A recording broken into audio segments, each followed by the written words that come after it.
Hi, everyone. Very nice to see you today. Hope everyone is enjoying the summit virtually. So sorry you couldn't be with us here today in Nashville, but thank you so much for joining.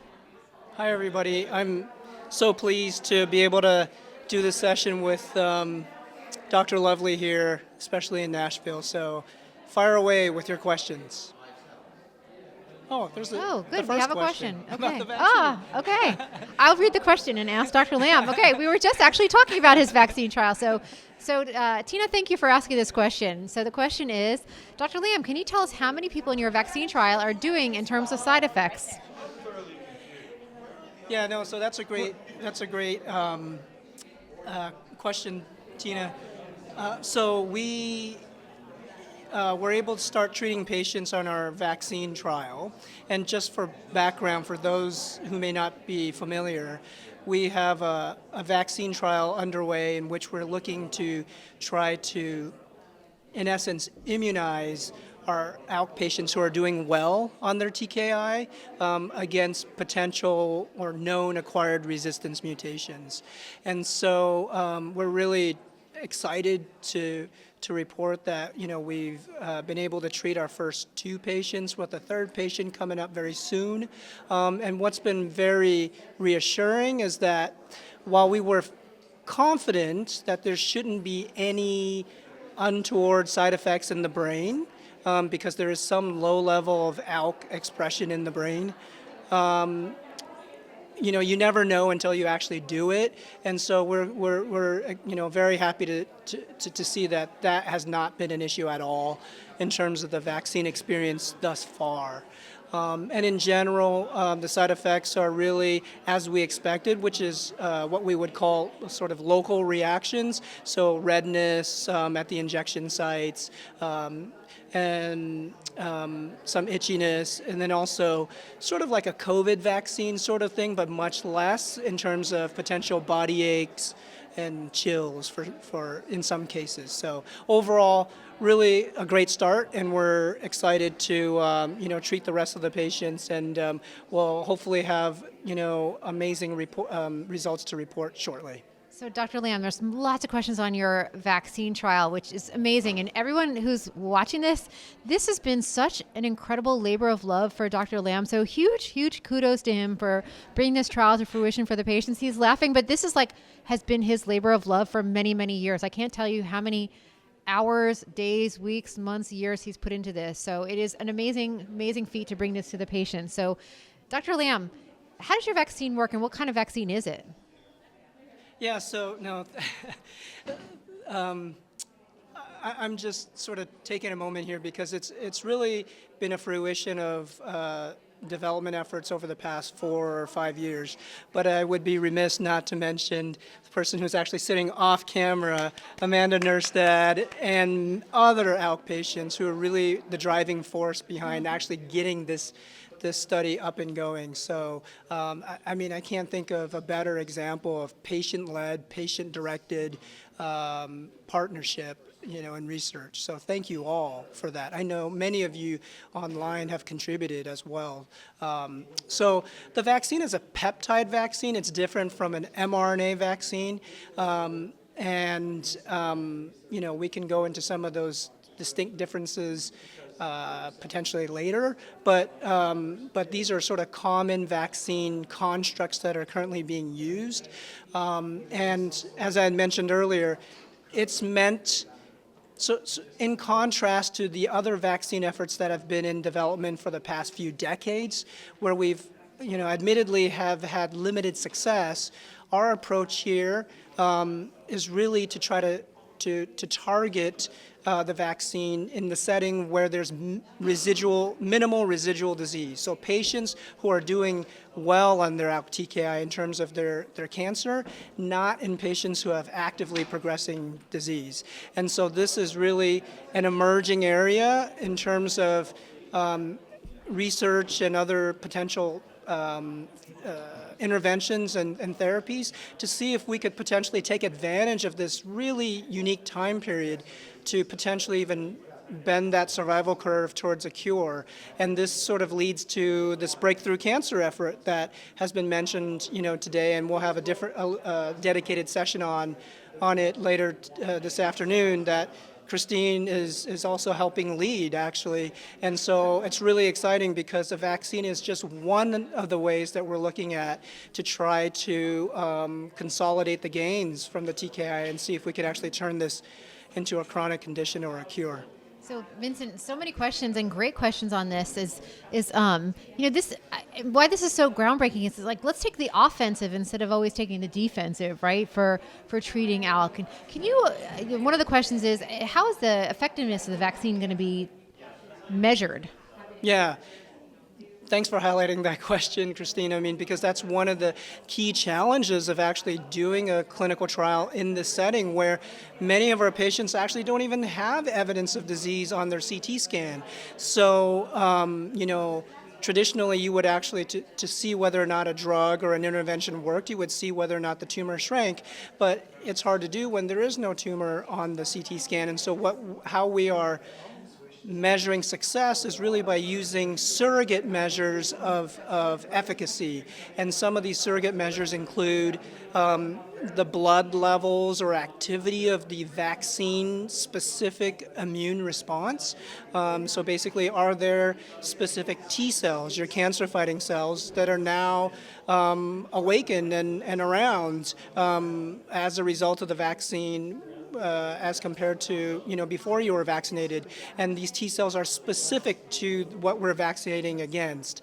And then also we're using ultra-sensitive liquid biopsy or ctDNA to also track the evolution of the cancer. So yeah, this is again an active area of research to try to identify what's the best way to measure success in this minimal residual disease setting. Sorry, sorry, go Christine. ahead. I was just going to highlight that there was a question about your research, Christine, about what you find might be particularly interesting in terms of new findings or advancements. Yeah, so thank you so much for the question. And maybe we can get into that, but I would love to just keep it on this great dialogue about the vaccine, if that's okay with you. Yeah. Because I think, this is so timely, so interesting, so current, not just for ALK, but for the cancer field in general. Can you maybe give everyone who's watching a sense of what it takes to open a study like this? Because there's a lot of questions about, hey, how do you choose patients? Are you going to open it at different sites? How do I enroll? I think, just give everyone an idea of, this has been in progress for 4 to 5 years, but, what are the limitations? Like, why can't everyone get it, for example? Yeah, I wish we could have open it everywhere and be able to treat a lot more patients. As you can imagine, this is a huge unmet need. We have a ton of patients that are precisely in this situation where they're doing well on their TKI, but want to do more to be proactive to try to prevent against, resistance and to try to stay on their TKI. Part of the challenges of sort of opening up the study in a broader sort of capacity centers around funding, actually. It costs a tremendous amount to actually run a clinical trial. And so really, in our study, we're initially slated to just treat first 12 patients. And some of that is guided by sort of some scientific experiments we're planning on using or doing on these first 12 patients to really demonstrate that this is effective and maybe potentially tweak the vaccine. But it's largely also dictated by the fact that it costs a lot of money to actually run a clinical trial and to enroll patients on it. So this is where we've done a lot of work to reach out to industry sponsors and partners to see if they would collaborate with us to try to expand the study. And then there's also the issue of collecting the blood and the biopsy tissues that are critical for us to understand whether or not the vaccine is actually working. And so that's another sort of logistical thing that is difficult to, that is challenging to export across multiple sites. Definitely not impossible, for sure, but it requires another level of sort of logistics and money. And so that's why it's only available right now at Hopkins, but we would really, we're pursuing different avenues to try to broaden access to it. So again, to everyone who's listening, I can't emphasize this enough. Like, this has been because there's been so many questions about the vaccine, and they're great questions. This has been such a labor of love from Vincent and his team and Amanda over many years. It's really so proud of both of them for their amazing work and all the patients who are enrolling on this study. Wish we could get it to anyone and support Vincent in all of his efforts, because this is amazing, groundbreaking, will change the field. Awesome, awesome work, Vincent. Thanks, Christine. It's a community effort, and again, you'll hear more later on this afternoon about another vaccine effort that we're both working on as part of the breakthrough effort. So this is just the beginning of new approaches. So it's a very exciting time. Yes, hopefully one day we'll have personalized cancer vaccines for everyone. That is a dream I think we both share. So let's pivot to another question, and this is a great one. Is there any knowledge in I love this question. Is there any knowledge in how to keep our ALK cancer dumb so that it does not mutate fast and we can stay longer on our current TKI? Can we change things in our lifestyle and be more active or stop eating certain kind of food? So again, this question of how do we stay on the offensive and beat the cancer down rather than being reactive and defensive only when the cancer progresses? Yeah, I don't know. Maybe I would actually defer this one to you, Christine, because you've done so much work in this area in terms of, resistance and diversity of clones. It's a great question, and I will say, to be honest, we don't know the factors that lead to the pace of resistance. Like, why do some patients stay on their drug for 6 months, and some patients stay on their drug for 2 years, and some patients stay on their drug for 6 years? We don't have a good way to predict that with our current medical knowledge and technology. I believe that will come in the future with combination of things and probably multiple parameters, like very sensitive ctDNA testing, very sensitive ways to measure radiology, things that we're not doing right now. Multiple parameters put in for predictive modeling, kind of like they predict the weather. We need to be able to predict better for patients how long you're going to stay on your drug, because the length of time on drug is related to resistance. If we put aside side effects and toxicity from the drug, we cannot predict that right now. And it probably has to do with properties of the tumor on the onset, and much more sophisticated than what we think about right now. There are some, bad actors. We tend to think if you have a P53 mutation, that's a little bit worse at the start than if you don't have a P53 mutation. Some of the ALK variants, like variant 3, tends to do perform more poorly than EML4 ALK variant 1.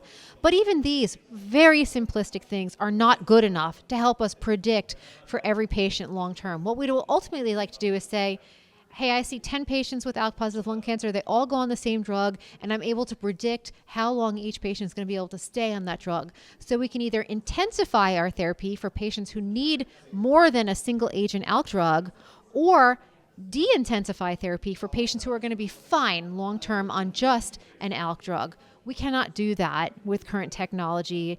As of July 20th, 2024, we cannot predict resistance very well. How do we keep the cancer dumb? That is a brilliant question. Super insightful. And there are people who do systems biologists who model this mathematically to try to really constrain the ability of a cancer to mutate, and they model this through these complex mathematical algorithms. So you can put parameters around this. We just can't enact that in the clinic right now. So are you saying, Christine, that maybe the simple answer for now is there are no lifestyle changes or diet changes that could impact this that we know of? Yes, so thank you for bringing that back to the forefront, Vincent, because I think I will tell you, this is my personal opinion. In our medicine, we really tend to focus on drugs as mechanisms of intervention, not necessarily on what foods you eat or how you exercise. That's not as much of Western medicine as maybe it should be. I tend to be of the belief that, and I apologize if this sounds a little hokey actually, that the less you can think about the cancer, the better. That, living your life, finding your joy, exercise, things that, family. I think all of us probably could do a better job at cutting out, processed foods. That doesn't mean you can't enjoy some, quote, junk food. So I usually tell my patients, you don't have to completely restrict your diet. You can enjoy the things you want to enjoy sometimes. But I think the single most important thing is not necessarily going, completely changing your diet or completely changing your lifestyle, but rather giving the cancer the least time and energy as possible mentally. Yeah, I'm fully on board with that. I mean, along those lines, actually, there's a nice question about the use of aspirin potentially to improve the efficacy of TKIs. What are your thoughts about that? Yeah, that's a good question. I have to say I'm not aware of any data on aspirin. Or other complementary drugs, yeah. Yeah, I have to be honest and say I'm not aware of any data on use of aspirin improving the effectiveness of ALK TKIs or any TKIs. I would just say, because a lot of patients ask about complementary drugs. I guess there's some research out of China. Interesting.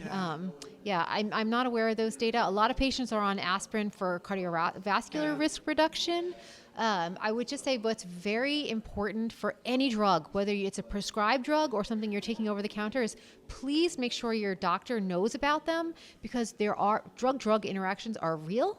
And what we don't want to happen is for you to get too much or too little of your cancer drug. Yeah, absolutely.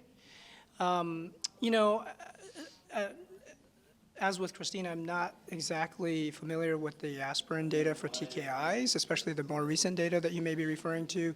But in general, I guess, to take a stab at a potential mechanism, one of the things that I think we're learning is that your immune system is really important overall. And so there's been some really nice work out of, from our colleagues at Colorado and others who have shown that even if you're just on a TKI, and these are mouse data, but, even just being on a TKI, the immune system has a really critical role in terms of helping the cancer control on the TKI. So potentially these things like aspirin and the other sort of complementary thing that's brought up often is like statins.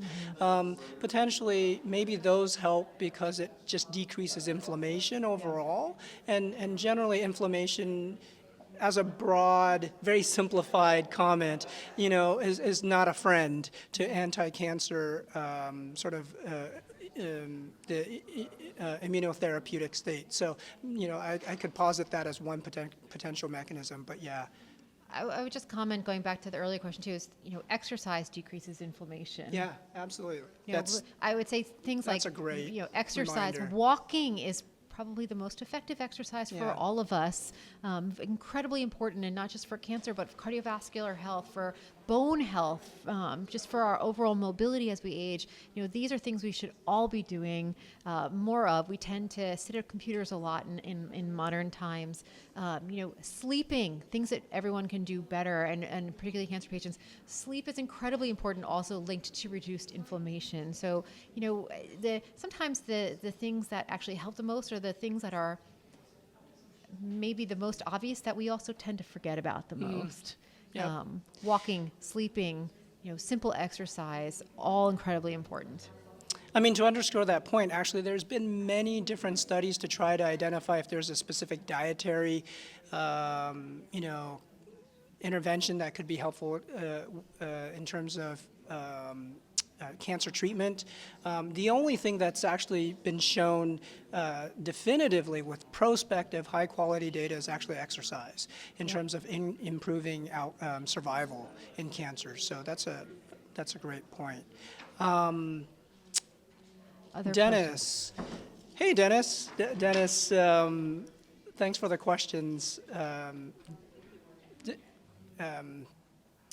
Dennis asks, what other type of cancer, with other types of cancers, the longer your NED, basically, there's less likely a chance that you might progress. Do you think that's the same with ALK, Christine? Yeah. Hi, Dennis. Thanks for the question. I can speak from my experience is, the longer a patient is on a drug, in general, I tend to see I don't see patients progressing at year 7, 8, 9, and 10 in general. But the important caveat here is not to stop the drug. We don't know what's going on with the cancer at that point. Is it alive and kind of sleeping, or what we call senescent? Is it cycling very slowly? This gets back to part of the earlier question, which is, we use ALK as the marker, but the reality is the tumor is very heterogeneous. There's a lot of changes going on in the tumor at any one particular time, and trying to constrain, or what the scientific word, plasticity of the tumor, the ability of the tumor to change, mutate, grow, spread. My thought is that the patients who are alive the longest on single agent TKI are those patients with the least plasticity in their tumor. So I do think, and that's not specific to ALK positive lung cancer either, that's other types of lung cancer, other cancers. Big caveat here is I would never encourage a patient to stop their drug. Yep. Sounds like we just have a couple minutes left, so maybe we can use that to address the question, a follow-up question from Todd. Yeah. Dr. Lovely, could you follow up on your comment about weight loss drugs with TKIs being potentially helpful? Todd, thanks for the question. I think this is you've heard from several of us today. Some of these drugs, alectinib, lorlatinib, can cause severe weight gain, which I think is, if we think about how do we really maximize patients' long-term health, we have to think about, of course, treating the cancer, but then also, 20% increase in weight is quite significant when we're talking about, a grade 3 weight gain for lorlatinib, for example. That has not only psychological effects to how you feel about yourself on a day-to-day basis, but then also, all of the risk. Weight itself is the second highest cause of cancer in the modern world. Yeah, absolutely. And so I think we need to really think about this. We need to focus on it. We need to do a better job, right? It's tobacco and then weight as the second cause of cancer. And so, I will admit my frustration in the fact that these drugs like Ozempic, Mounjaro, Wegovy are trillion-dollar drugs these days. There's manufacturing difficulties. They're not FDA approved for weight loss per se, in my best understanding. I am not a weight loss doctor, but I think these are transformative in our world. And I wish that, it would be great to do a study, as Dr. Kamich said this morning, for patients on ALK TKIs to be able to access these drugs, to be able to access them with a consistent supply, with a price. Most people who are getting them for weight loss are getting them off-label, meaning you're having to pay out of pocket, which is over $1,000 a month. But in my experience, seeing patients on these drugs, completely transformative. Yeah. And there's, follow-up questions in terms of how you actually access these drugs. To your point, Christine, it's not that easy to access them as they're currently labeled. And we're still learning about how safe it is to combine them. Actually, we don't really have, any large clinical trial data. Anecdotally, I've had patients be on an ALK TKI plus Wegovy, for example, and it seems to be relatively safe, but we need more data. Yeah. In my next life, I want to be a cancer weight loss doctor. I think this is a really important field, both in terms of cancer prevention, but then also the side effects of the drugs we use. Absolutely. Well, we're sorry that we couldn't get to all of the questions. It seems like we're up on time. But thank you so much for taking time out of your weekend to join us. Thank you all so much. Enjoy the rest of the conference. Thank you for being with us here today virtually, and have a great weekend.